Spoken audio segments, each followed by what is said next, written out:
Fala aí pessoal, beleza? Iniciando o nosso vídeo de domingo, que é aquele vídeo que eu trago conteúdo sobre fundo imobiliário, não é análise de relatório gerencial, são fundamentos ou assuntos que eu acredito que tenha relevância sobre o assunto e eu gosto de trazer nesses vídeos de domingo de manhã, que acho que já ficou tradicional para vocês aqui.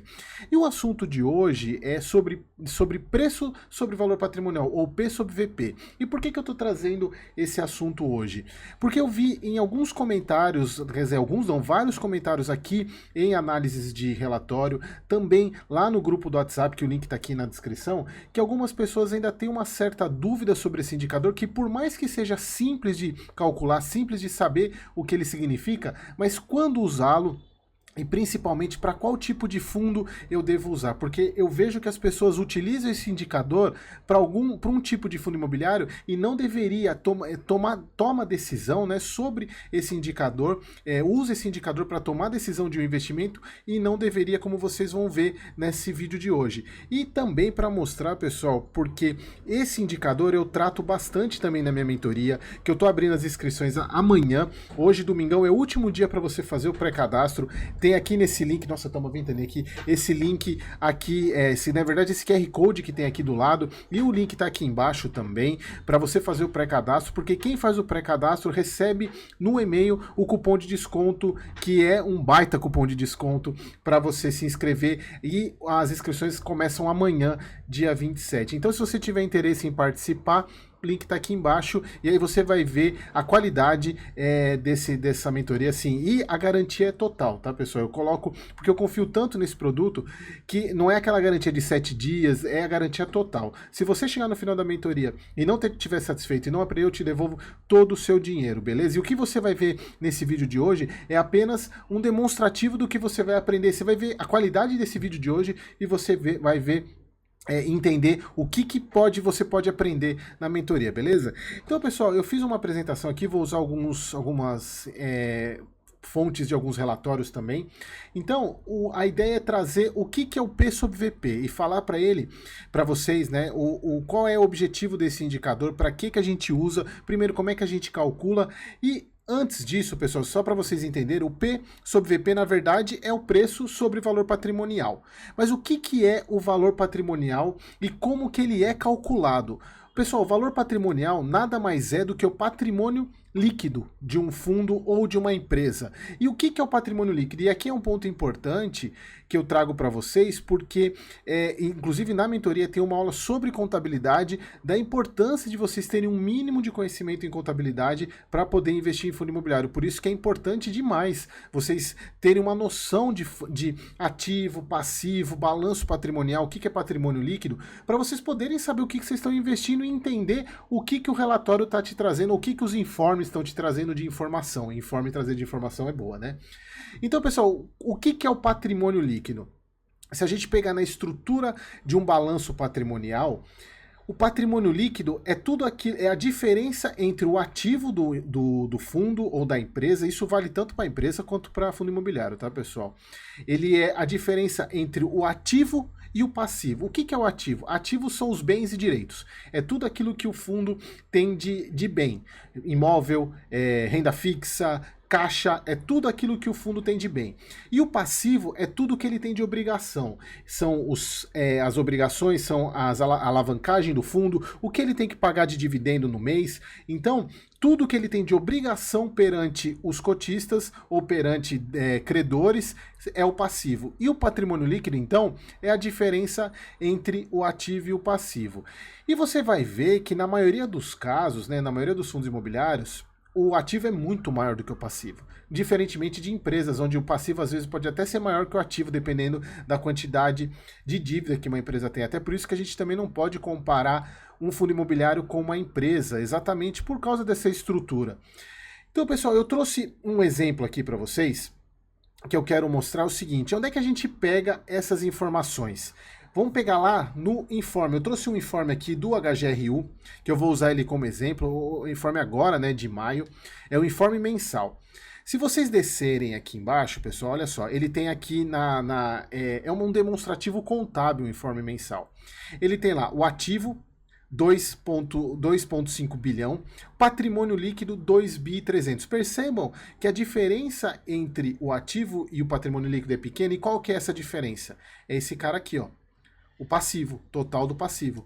209 milhões. E aí, se vocês verem, como eu falei para vocês, o que é formado passivo? Rendimentos a distribuir, taxa de administração, taxa de performance, obrigações por aquisição do imóvel, as securitizações, ou seja, a alavancagem, a dívida que o fundo tem como CRI.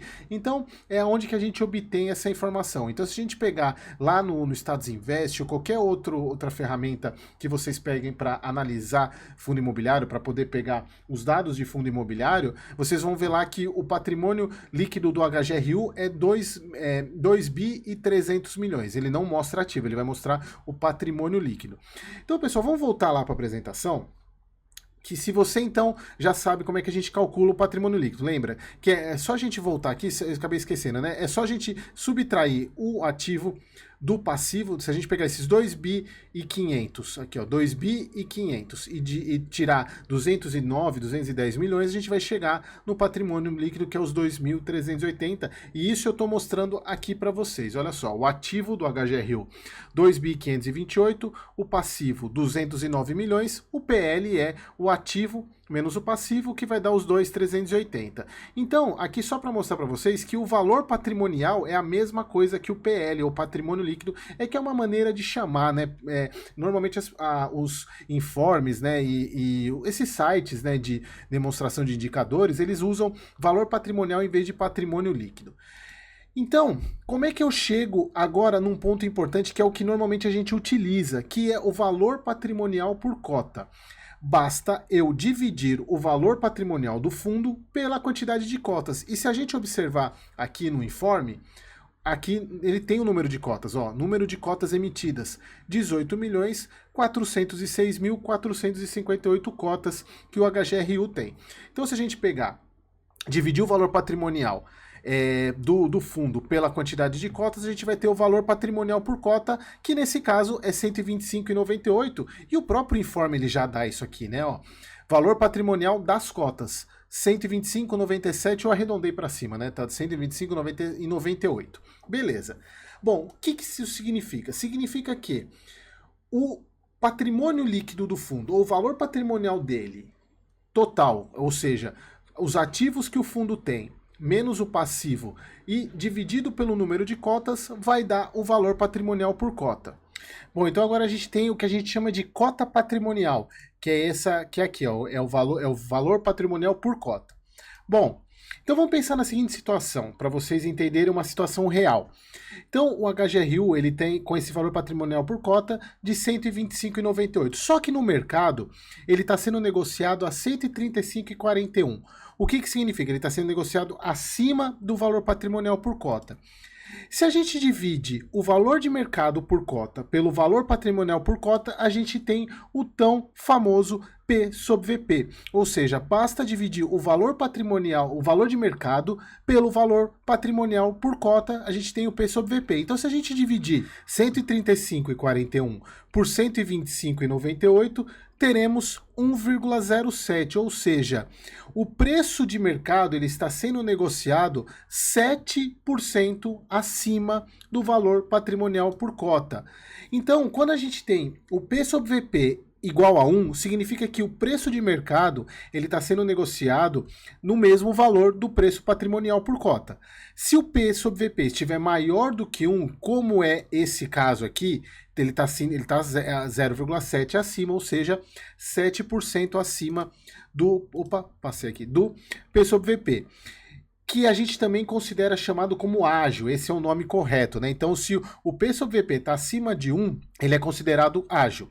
E se o P sobre VP tiver menor do que 1, significa que o preço de mercado está sendo negociado abaixo do preço patrimonial por cota, isso a gente chama de deságio. Aí eu pergunto para vocês, meus queridos amigos e amigas, isso significa o quê? Significa que se eu estiver comprando um fundo imobiliário Com o P sobre VP maior que 1, significa que eu estou pagando mais caro do que o valor patrimonial dele, ou seja, estou pagando mais do que ele vale. E se ele estiver sendo negociado abaixo do valor patrimonial, significa que eu estou pagando mais barato do que ele vale. E aí muitas pessoas utilizam esse indicador para dizer que se está pagando caro ou barato pelo fundo. Mas será que de fato isso procede? Mas antes eu preciso esclarecer alguns pontos aqui. Como é que a gente chega nesse valor de ativo? Porque lembra, o ativo, o patrimônio líquido é o ativo menos o passivo. Mas por que que a gente precisa saber o valor do ativo para a gente entender? Porque assim, se a gente tem um valor patrimonial e o ativo faz parte desse valor patrimonial porque é ele menos o passivo, como é que o fundo chega, ele apresenta esse valor? Se a gente for lembrar lá na informação do informe mensal, tá aqui, ó, valor do ativo 2.528. Como é que é formado esse ativo? Se a gente descer um pouquinho aqui, a gente vai ver que o ativo do fundo, ó, informações do ativo, ele tem disponibilidades, ou seja, o que ele tem em caixa ali para poder pagar qualquer coisa que ele precise de disponibilidades. Então, olha só, ele tem 28 milhões mantidos em necessidades de liquidez, sendo 5 mil em disponibilidades e 28 milhões em um fundo de renda fixa. Veja que a grande parte do ativo, ou seja, a grande parte desses 2,5 bi é imóveis para renda. Olha só, ele tem lá, total investido, direitos reais sobre imóveis, imóveis para renda acabados, ou seja, imóveis prontos, 1.8 bi. E o que falta para complementar os outros, para chegar nos 2,5 bi? Ele tem 411 milhões em cotas de fundo imobiliário. Então, o fundo, ele tem basicamente renda fixa, que ele tem o que forma o ativo dele. Ele tem renda fixa, aqui a gente viu, né, 28 milhões, ele tem 1,8 bi, que é mais de 70% do patrimônio dele é em imóvel de renda acabado, ou seja, imóveis prontos, e 400 milhões em fundo imobiliário. E aí, pessoal, o que é importante aqui? Como que a gente chega, como que o fundo, ele chega nesse avaliação? Como é que, se a gente for pegar lá, ele tem com 1,8 bi de imóvel. A gente tem que focar nesse agora para a gente poder explicar para você. A gente tem que entender que esse aqui é a maior parte do fundo HGRU, que é um fundo de tijolo. Então, 1,8 bi, desculpa, pessoal, 1,8 bi é imóvel. Como é que eles chegam, então? Como é que se calcula esse valor? Como é que eles chegam nesse valor de imóvel? E aí, a gente tem um ponto que é o seguinte. Se a gente pegar aqui, o fundo, ele divulga todos os anos reavaliação anual dos imóveis. Então, é contratada uma empresa que faz uma avaliação de todos os imóveis com base em diversas premissas. Eu trouxe até um relatório aqui, gerencial do próprio HGRU, sobre um imóvel lá de Serra. Então, olha só, o relatório tem mais de 49 páginas, tem lá todas as premissas que o fundo usa, que a empresa usa, e ela chega na valoração do imóvel. Veja, é muita coisa, né? Tem várias informações aqui. Ela usa quais são as premissas que ela usou para chegar nesse cálculo, né? Ele pega toda a parte de indicadores da região, pega como é que está a loja, como é que está a vacância, quais são os inquilinos que estão naquele imóvel, se é um imóvel velho, se é um imóvel novo, qual é a possibilidade de locação. Ela faz isso para todos os imóveis.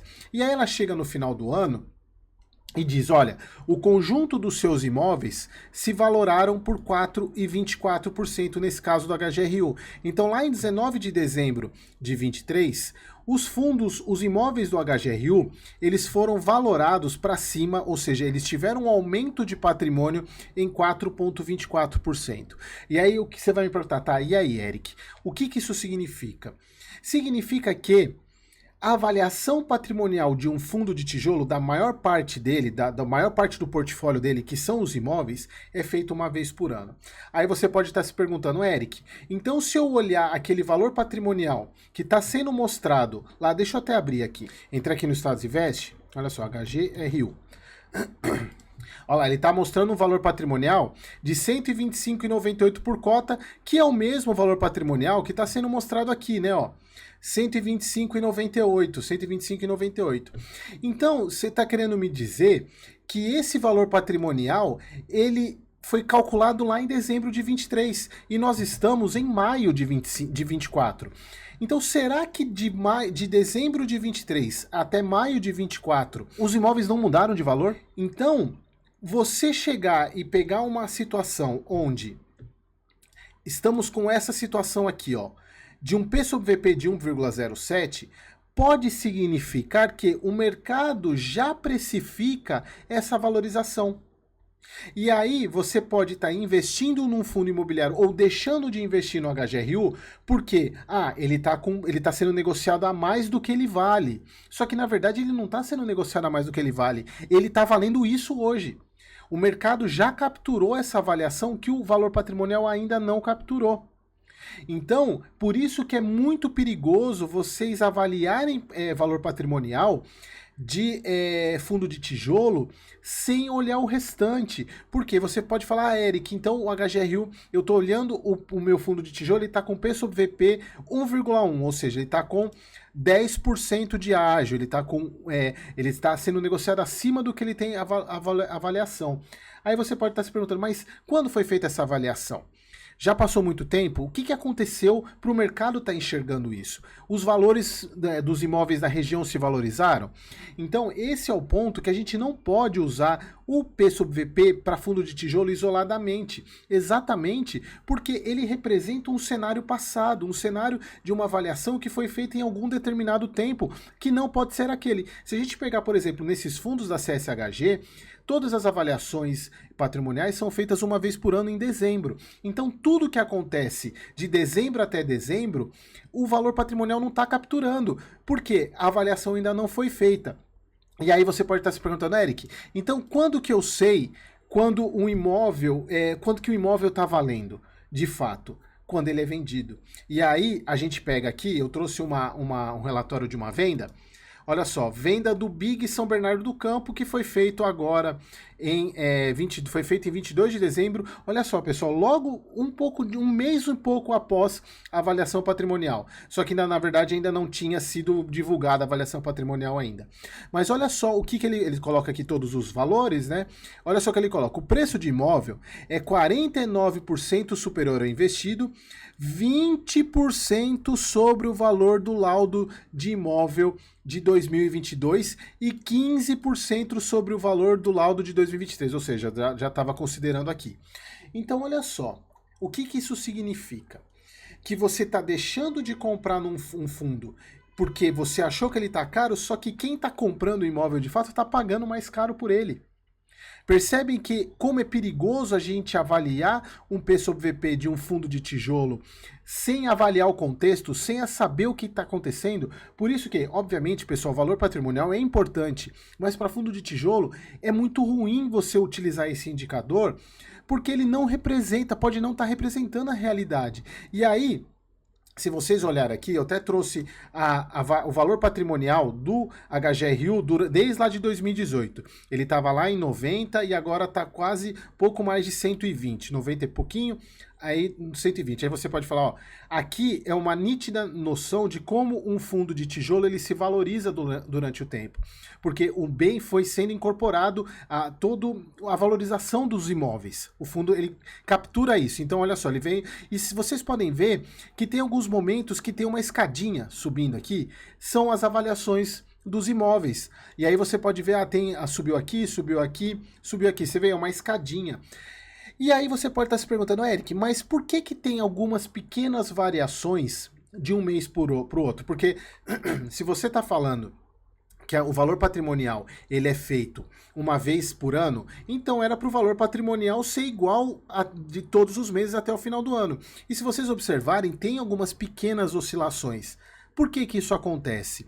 Se a gente for lembrar lá do informe, lembra que o patrimônio do fundo, o PL do fundo ou os ativos, não são só imóveis. Você tem os imóveis, esse aqui que é avaliado uma vez por ano, porém ele tem 411 milhões em fundo imobiliário. Ou seja, a cotação desse fundo imobiliário varia todo dia. Ele também tem renda fixa, ele pode ter, um fundo pode ter CRI dentro dele, um fundo de tijolo, ele pode ter uma parte dele em CRI. E esse CRI ele é marcado a mercado todos os dias, assim como o fundo de tijolo, o fundo imobiliário, os fundos imobiliários são marcados, quer dizer, o preço deles oscilam todo dia. Então, chega lá no final do mês, ele tem a base do valor patrimonial dos imóveis, que não mudou, porque ela foi feita lá em dezembro do ano passado, porém, os fundos imobiliários que o fundo tem, nesse caso aqui ele tem 411 milhões, pode ser que o mercado valorizou. Se a gente pegar o IFIX em 2023, ele se valorizou janeiro, fevereiro, março, só em abril agora que ele desvalorizou. Então, se os fundos que estão dentro do HGRU subiram de preço, o valor patrimonial dele sobe também. Mas aí sobe pouco. Por quê? Por causa exatamente que a grande parte da composição do valor patrimonial de um fundo de tijolo são os imóveis, e esses são avaliados apenas uma vez por ano. Então, tomem muito cuidado quando vocês avaliam o P sobre VP de fundo de tijolo, exatamente porque vocês precisam entender o contexto. E aí você pode estar se perguntando, Eric, então, inclusive teve uma pergunta dessa no grupo do WhatsApp, falando, Eric, então quer dizer o quê? Se você não pode usar o P sobre VP porque a avaliação foi lá atrás, então significa dizer que se eu estivesse negociando em dezembro, quando foi a avaliação patrimonial do HGRU, eu estaria com o P sobre VP real? Primeiro, vocês já viram lá que no próprio dezembro ele já negociou 15% acima da valorização, que foi no mesmo mês. E o outro ponto é o seguinte, faça uma experiência quando você for vender sua casa. Chame 3 imobiliários para fazer a avaliação do seu imóvel para pôr à venda. As 3 vão dar preço diferente, porque cada uma vai seguir, obviamente cada um existem premissas técnicas que são muito boas, mas cada um vai valorizar de um jeito. Então um vai poder ver um defeito ali, o outro fala, não, eu acabei de vender um imóvel parecido com o seu aqui na sua rua, e então eu já sei mais ou menos o preço, a outra imobiliária não vendeu, então ela está valorizando pelo imóvel, pela média da região. Então, quando o fundo traz uma empresa, ela está baseada nas premissas dela para fazer a avaliação. Se ela chamar outra empresa, pode ser que essa outra empresa também dê a valorização diferente. Então, a valorização do bem, ele serve contabilmente para você ter o patrimônio, mas isso eu sempre falo e eu trago isso para os meus alunos. O preço do imóvel é aquele que é vendido, é o preço que o mercado paga, não é a avaliação patrimonial. Então, por isso que eu falo, tomem muito cuidado com isso, porque você pode estar comprando ou deixando de comprar um fundo imobiliário com uma análise errada, comprando, ele está caro, não, ele está barato por causa do P sobre VP, e na verdade o mercado está precificando aquele aumento do valor patrimonial ou aquela redução do valor patrimonial. E aí, voltando, pessoal, lembra que eu falei que deixa eu voltar aqui para a apresentação. Lembra que eu falei que no caso do HGRU, ele tem dois ativos que tem marcação a mercado, que variam todos os dias, que são os fundos imobiliários e a parte de renda fixa. E isso vale para fundos de papel. Por quê? No caso de fundo de papel, se a gente observar aqui, olha só que interessante. Esse daqui é o valor patrimonial do Canip 11, que é um fundo de papel. Vocês observarem, ele está aqui perto de R$100, ele vem 100, 100, 100, sobe um pouquinho, depois desce. Percebam que, 2 pontos, não há valorização, que nem um fundo de tijolo, e a tendência dele é sempre ficar próximo de 100. Por quê? Se a gente pegar, eu trouxe aqui o informe mensal do do Canip. Como é que é formado o ativo? Como é que chega no valor patrimonial de um fundo de papel? É basicamente a soma é o ativo menos o passivo. Então, qual que é o ativo do Canip hoje? Deixa eu até aumentar um pouquinho aqui, ó. É 8,2 bi, o patrimônio dele é 7,6. Então, como é que é formado esse ativo dele? Veja, ele não tem imóvel real, ele não tem imóvel. Ele tem 14 milhões em fundo imobiliário e 7,9 bi em certificados de recebíveis imobiliários. Ou seja, são dívidas. Ele emprestou dinheiro, ele comprou um CRI, ou seja, ele está emprestando dinheiro para alguém. Percebam que, se a gente olhar lá na valorização patrimonial, você não tem valorização. Por quê? Diferentemente de um imóvel, uma dívida ela não se valoriza. Um imóvel ele se valoriza de um mês para o outro ou de um dia para o outro. No caso, uma dívida de 10 milhões, ela vai ser 10 milhões no mês que vem. O que está mudando é o que o devedor está amortizando dessa dívida. Mas um CRI de 10 milhões, ele vai ser 10 milhões até a quitação. Já um imóvel de 10 milhões, no mês que vem ele pode valer 11, no mês que vem ele pode valer 12. Então, por que isso é importante? Porque quando a gente fala de fundo de papel, o valor patrimonial dele altera todo mês e essa alteração ela é a real. Primeiro, porque você não tem uma empresa que precisa avaliar o imóvel como é no fundo de papel, no fundo de tijolo. No fundo de papel é basicamente o valor das dívidas que estão lá dentro. Então, se ele tem 10 CRIs de 1 milhão, o valor patrimonial dele, os ativos dele são 10 milhões. Simples assim. Obviamente que a gente tem que descontar o passivo, né? Mas se a gente fosse pegar um fundo de papel que não tem passivo, por exemplo, então o patrimônio dele seria somar todas as dívidas que ele tem, todos os CRIs que ele tem, de 10 milhões. Por exemplo, ele tem 10 CRIs de 10 milhões. Então ele vai ter um patrimônio de 100 milhões.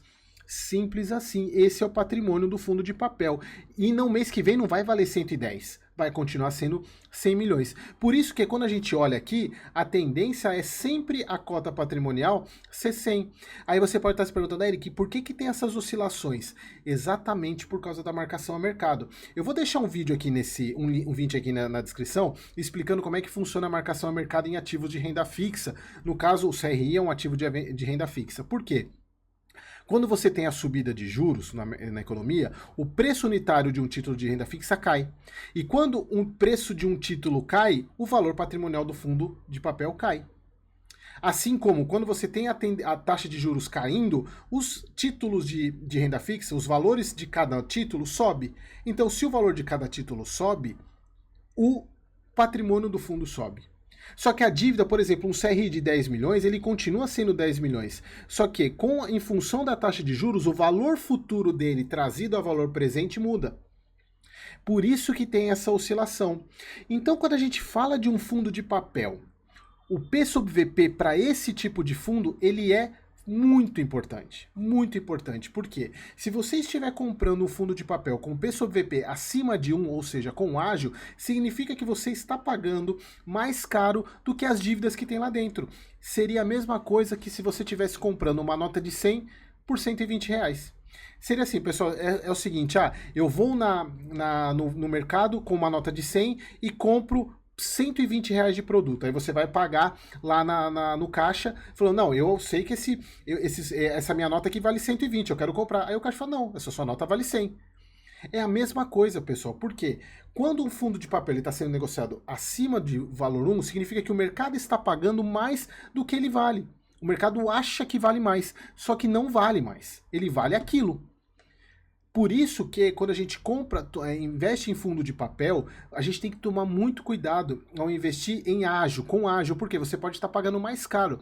E o contrário também é verdadeiro. Se eu estiver comprando ele mais barato, ou seja, com P sobre VP menor do que 1, significa que eu estou pagando mais barato do que as dívidas que estão lá dentro. Aí você pode estar se perguntando, então, é uma boa? Depende, porque eu posso ter fundo imobiliário sendo negociado com deságio, ou seja, abaixo do valor patrimonial, porque tem CRI que não está pagando, que ele está inadimplente. Eu tenho a dívida lá dentro, só que quem deve não está pagando. Então é como se esse CRI ele não valesse nada. Porque se eu emprestei o dinheiro para alguém e esse alguém não está me pagando, significa que eu estou perdendo esse dinheiro.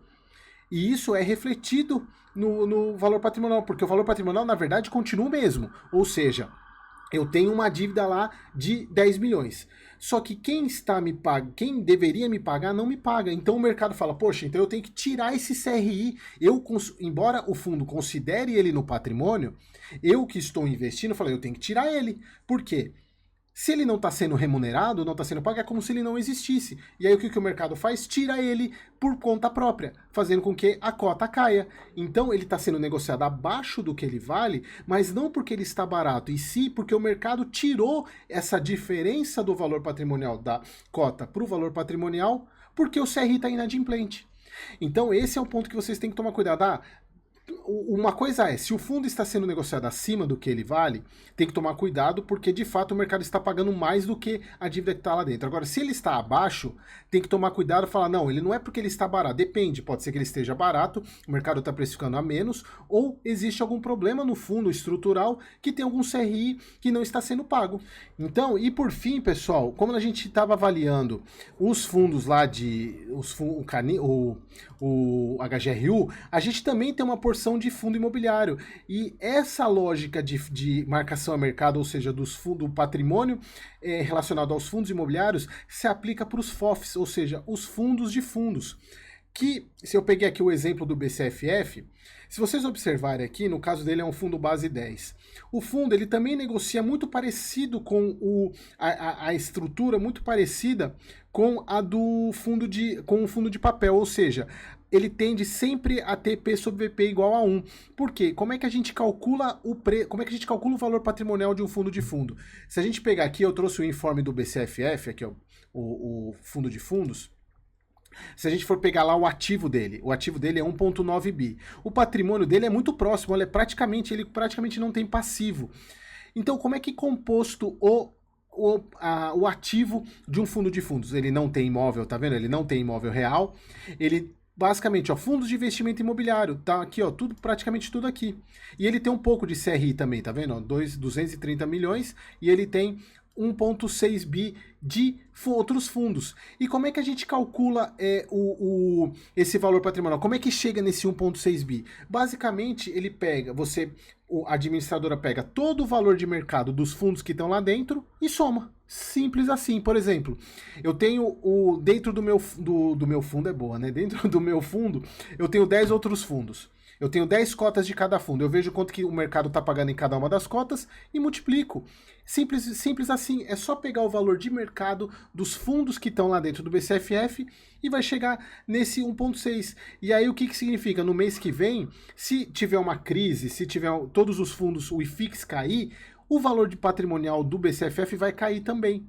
Por quê? Você tem todos os fundos caindo, só que a quantidade de cotas continua a mesma. Então, há essa oscilação do valor patrimonial de um fundo de fundo, como a gente viu aqui, mas tende-se sempre a ficar próximo de 1. E aí, qual é a importância do P sobre VP para um fundo de fundo de fundos? Por quê? Quando eu estou comprando um fundo de fundos com ágio, ou seja, com P sobre VP acima de 1, o que isso significa? Que eu estou pagando mais caro no FOF, no fundo de fundos, que se eu tivesse comprando todos os fundos que estão lá dentro separadamente. Por quê? Lembra, como é que é o valor patrimonial de um FOF? É soma do valor de mercado de tudo que tem lá dentro. Então, se eu estou pagando 1,2 num fundo de fundo, significa que eu estou pagando 20% a mais do que se eu comprasse todos os fundos que tem lá dentro separadamente. Então, por isso que P sobre VP para FOF é mais importante ainda do que papel.